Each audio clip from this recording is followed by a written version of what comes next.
Neighbors are just a wall away with footsteps, doors, and voices all around. What if those annoying neighbor sounds mean something more?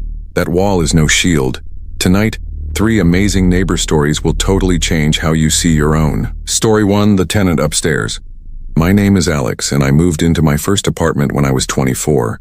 It was a 2-story building in a quiet part of Portland, Oregon. 4 units total. 2 downstairs, 2 upstairs. I had one of the downstairs units. Small, affordable, nothing fancy, but it was mine, and I was happy with it. The building was old. You could hear everything, footsteps from the unit above me, water running through the pipes, doors opening and closing.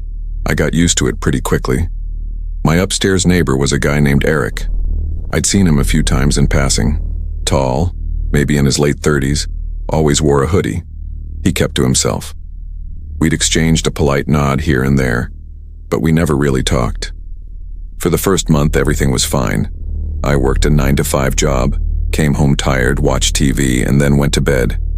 Normal routine. I'd hear Eric moving around upstairs sometimes, but it didn't bother me. Just the usual apartment sounds. Then, one night in early October, I woke up to a noise I couldn't place. It was around 2 a.m. I'd been asleep for a few hours when something pulled me out of it. At first, I wasn't sure what I'd heard. I lay there in the dark, listening. Then it came again. Dragging. Like something heavy being pulled across the floor above me. Slow. Methodical. From one end of the apartment to the other. I stared at the ceiling, trying to make sense of it. Was Eric moving furniture at 2 a.m.? The dragging stopped, then started again. Same pattern. One end of the apartment to the other. Over and over. I grabbed my phone and checked the time. 2:17 a.m. The dragging continued for another 10 minutes, then stopped completely in silence. I waited, but it didn't start again. Eventually, I fell back asleep. The next night, it happened again. Same time, same sound. Dragging. Slow and deliberate. This went on for a week. Every night. Always around 2 a.m. Always the same dragging sound. I started losing sleep. I'd lie awake, waiting for it. And when it came, I'd just stare at the ceiling, listening, trying to figure out what the hell he was doing up there. After the 7th night, I decided to say something. I didn't want to be confrontational, but I needed to sleep. So one evening, I went upstairs and knocked on Eric's door. He answered after a long pause. He looked tired. His eyes were red like he hadn't slept in days. He didn't say anything, just stood there, staring at me. I forced a smile. "Hey man, I'm Alex from downstairs. I wanted to talk to you about something." He didn't respond, just kept staring. "Look, I don't want to be a pain, but I've been hearing some noise late at night, like something being dragged across your floor. It's been waking me up. Any chance you could keep it down?" He blinked, slowly. Then he said, in this flat, emotionless voice, "I don't know what you're talking about." I frowned. "You don't hear it? It's loud, like you're moving furniture or something."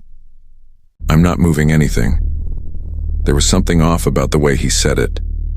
Not defensive, not apologetic, just blank. "Okay," I said. "Well, if you could just keep it down, I'd appreciate it." He stared at me for another few seconds, then closed the door without another word.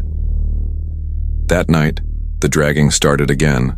Same time, same pattern. But this time, it was louder, like he was doing it harder, deliberately. I lay in bed, fists clenched, staring at the ceiling. I wanted to go back up there and bang on his door, but something stopped me. Something about the way he'd looked at me. The blankness in his eyes. So I just lay there and listened. The dragging went on for 20 minutes that night, then it stopped, and then I heard something else. Footsteps. Slow, heavy footsteps. Walking from one end of the apartment to the other. Then stopping. Right above my bed. I held my breath. The footsteps didn't move, just stood there, directly above me. I don't know how long I lay there listening. It felt like hours. Eventually, the footsteps moved away. But I didn't sleep the rest of that night. The next day I talked to my landlord. I told him about the noise, about Eric. He sighed and said he'd look into it, but he didn't seem concerned. He mentioned that Eric had lived there for years, never caused any problems, paid rent on time, quiet tenant. I wanted to say, he's not quiet, but I just nodded and left. That night I stayed at a friend's place. I didn't want to be in my apartment. I needed a break. But when I came back the next evening, I noticed something that made my stomach drop. My door was unlocked. I always locked my door. Always. I stood there, staring at the doorknob, trying to remember if I'd somehow forgotten. But I knew I hadn't. I pushed the door open slowly. Everything looked normal. Nothing out of place. Nothing missing. But something felt wrong. I walked through the apartment, checking every room. The kitchen, the bathroom, the bedroom. Everything was how I'd left it. Then I saw it. On my bedroom floor, right next to my bed, there were marks. Long, thin scratches in the hardwood, like something had been dragged across it. I moved out 2 weeks later. I didn't give notice, I just packed my stuff and left. I broke my lease and paid the penalty. I didn't care. I wasn't staying in that building another night. Before I left, I asked the landlord if anyone else had complained about Eric. He looked uncomfortable. Then he told me that the previous tenant in my unit had also moved out suddenly. Middle of the night. Didn't give a reason. Just left. I asked if that tenant had lived directly below Eric. The landlord nodded. I didn't ask anything else. I just left. I never found out what Eric was doing up there. I never found out how those scratches got on my floor. But I know this, he'd been in my apartment. And I know he knew I was there, lying in bed, listening. I don't live in apartments anymore. And I always check my locks. Multiple times. If you thought that one was unsettling, this next story still keeps me up at night. Sometimes the worst neighbors aren't the ones who invade your space, but those who watch. Story 2. The Woman Next Door. My name is Vanessa, and I used to live in a duplex in a small town outside Raleigh, North Carolina. It was a quiet area, mostly older folks and young families. I'd moved there for a job and needed something affordable. The duplex was perfect. 2 units side by side, separated by a shared wall. The woman who lived on the other side was named Carol. She was in her 60s, lived alone, and kept to herself. I'd see her occasionally when I was getting my mail or heading to my car. She'd smile and wave, but we never really talked. She seemed harmless. A little lonely maybe, but harmless. I worked from home most days, so I spent a lot of time in my apartment. The walls were thin. I could hear Carol moving around sometimes, her TV, her footsteps, normal stuff. I didn't mind. But after about a month, I started noticing something strange. Every time I was on the phone, I'd hear movement on the other side of the wall. Like Carol was standing right there, listening. At first I thought it was just a coincidence, but it kept happening. Every single time I made a call, I'd hear her shuffling closer to the wall. And when I finished the call, the shuffling would stop. I tried to brush it off. Maybe she was just curious. Maybe she was bored and had nothing better to do. But it started to creep me out. One evening I was talking to my mom on the phone in my living room. We were just chatting about normal stuff. Work, family, plans for the holidays. And I heard it again. That shuffling sound. Right on the other side of the wall. I stopped mid-sentence and just listened. My mom asked if I was still there. I said yeah, but I was focused on the wall. I could hear Carol breathing. It was faint, but it was there. I got up and walked to the wall.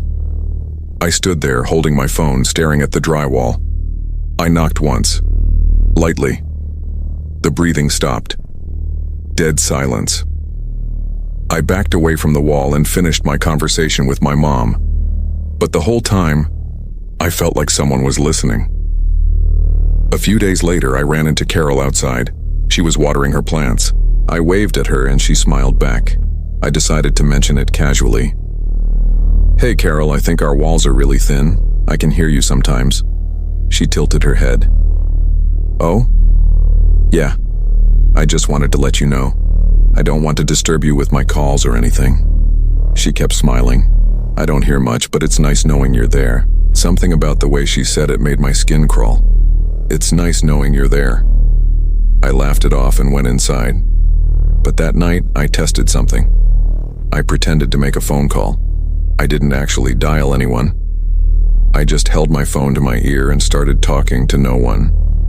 Within seconds, I heard the shuffling. Carol was right there, on the other side of the wall, listening. I stopped talking. The shuffling stopped. I felt sick. She wasn't just overhearing me. She was actively listening. Every time. I started making my calls in my car. I didn't want her hearing my conversations anymore. But then things got worse. One night, I came home late from dinner with friends. It was around 11 p.m. I unlocked my door and stepped inside. Everything was dark. I flipped on the light and froze. Carol was standing in my living room. She turned to face me, smiling. "Oh, Vanessa. I'm so sorry. I thought you were home." My heart was pounding. "Carol, what are you doing in my apartment?" She gestured toward the wall. "Your door was unlocked. I knocked, but you didn't answer. I just wanted to make sure you were okay." My door hadn't been unlocked. I knew I'd locked it. I always locked it. "You need to leave," I said, trying to keep my voice steady. She nodded slowly, still smiling. "Of course. I'm sorry if I startled you." She walked past me, out the door, and back to her side of the duplex. I locked my door, checked every lock twice, and called the landlord. I told him what happened.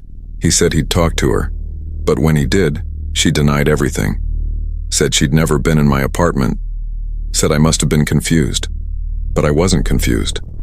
She'd been in there, standing in my living room, waiting.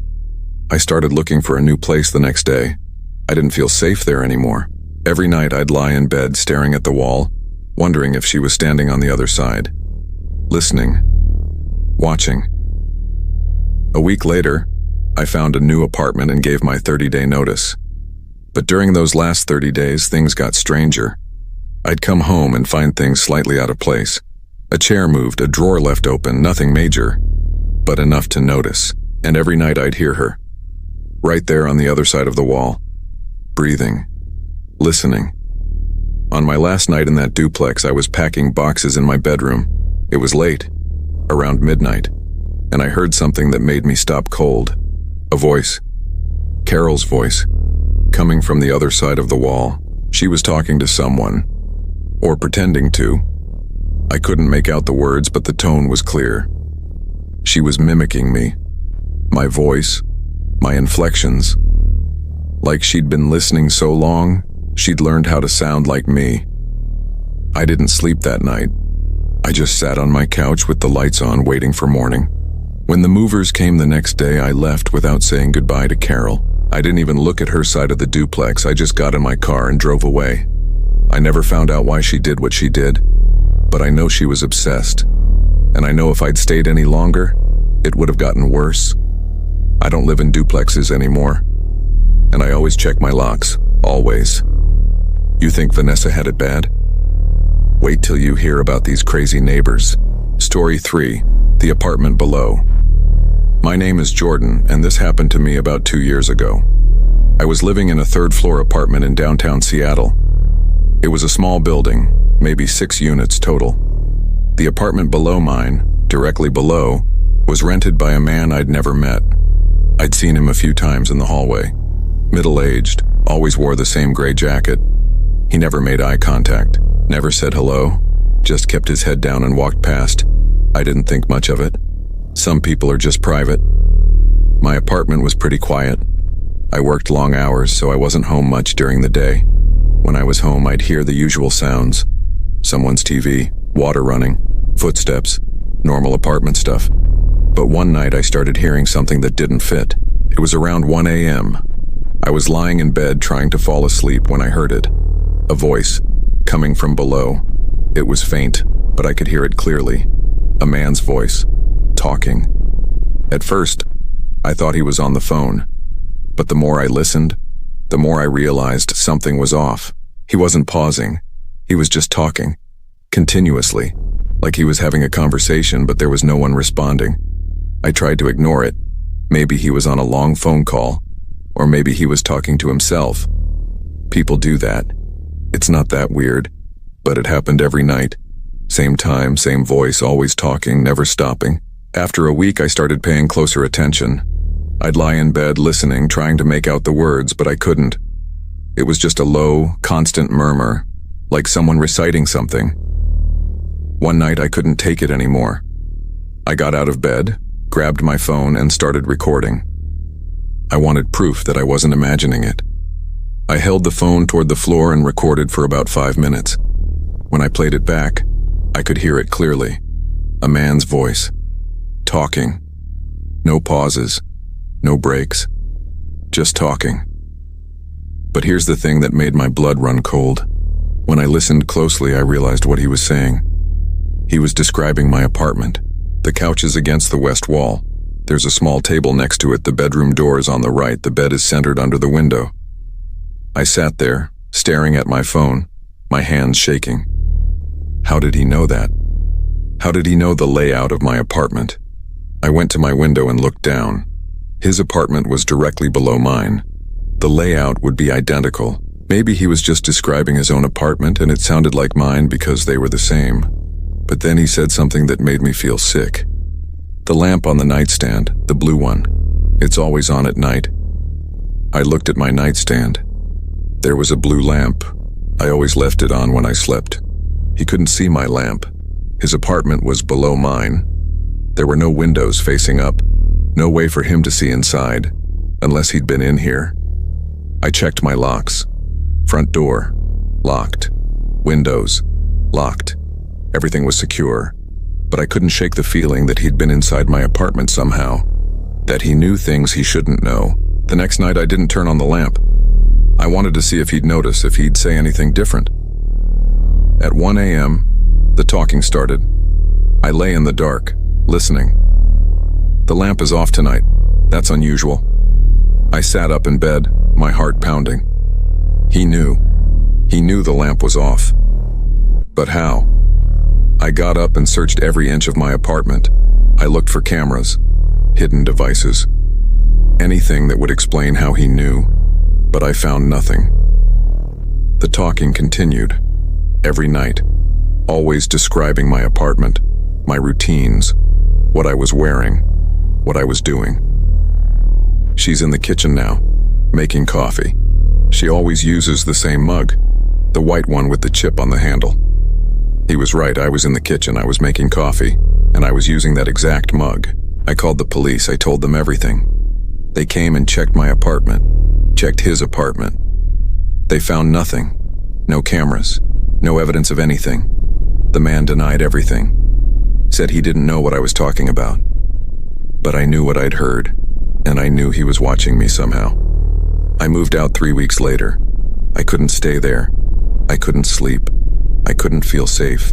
Every night I'd hear him talking, describing me, describing my life. Before I left, I did one last thing. I knocked on his door. I don't know why.